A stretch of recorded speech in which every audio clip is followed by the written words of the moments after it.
১৯৭১ সাল পাকিস্তানি সেনাবাহিনী পুরো বাংলাদেশ দখল করে নিয়েছে।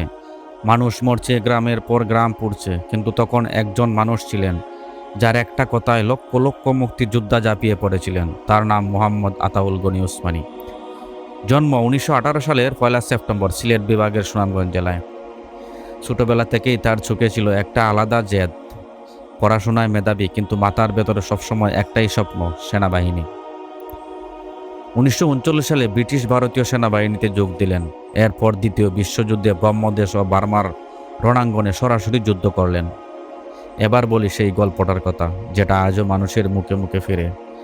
পাকিস্তান আমলের কথা। একটা শুটিং প্র্যাকটিস চলছে, উসমানী রাইফেল তুললেন, একটাই গুলি। সেই গুলি সারিবদ্ধভাবে দাঁড়ানো কয়েকজন সৈনিকের টুপি একসাথে উড়িয়ে দিল। কেউ আহত হলো না, কিন্তু সবাই হতবাক। এটা দক্ষতা না, এটা হলো কিংবদন্তি। এই একটা ঘটনাই বলে দেয়, উসমানী শুধু সাহসী ছিলেন না, তিনি ছিলেন অসাধারণ নিখুঁত। ১৯৭১ সালে মুক্তিযুদ্ধ শুরু হলে উসমানী হলেন সর্বাধিনায়ক। তখন বাংলাদেশের নিজস্ব কোনো বিমান বাহিনী ছিল না, কিন্তু উসমানী চাইলেন একটা আকাশ শক্তি। তার নির্দেশে গড়ে উঠল কিছু ফ্লাইট, মাত্র ৩টি পুরনো বিমান, কয়েকজন সাহসী পাইলট। ১৯৭১ সালের ৩ ডিসেম্বর রাতে সেই বিমানগুলো চট্টগ্রাম ও নারায়ণগঞ্জের পাকিস্তানি তেলের ডিপোতে বোমা ফেলল। বাংলাদেশের প্রথম বিমান হামলা। ইতিহাসের পাতায় সেই রাত এখনও জ্বলজ্বল করে। মুক্তিযুদ্ধকে সংগঠিত করতে উসমানী পুরো বাংলাদেশকে ভাগ করলেন ১১টি সেক্টরে।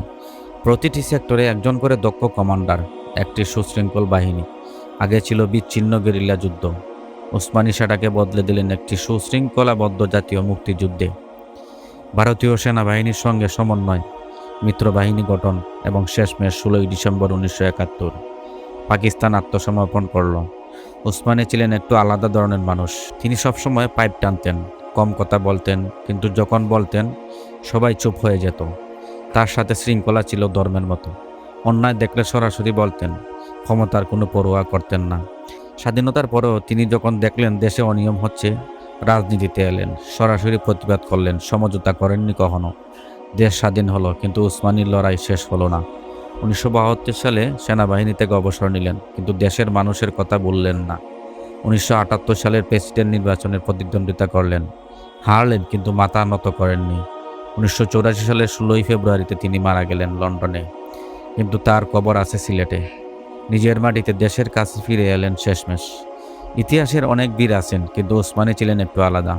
তিনি শুধু যুদ্ধ করেননি, একটা বিশৃঙ্খলা যুদ্ধকে সংগঠিত করেছিলেন, একটা জাতিকে দিক নির্দেশনা দিয়েছিলেন।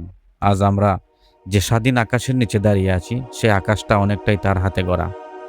জেনারেল উসমানী, আপনাকে সালাম। সবসময় এরকম ভিডিও পেতে হলে আমাদের চ্যানেলটি সাবস্ক্রাইব করুন এবং লাইক কমেন্ট করে আমাদের পাশে থাকার জন্য অনুরোধ রইল। ধন্যবাদ সবাইকে।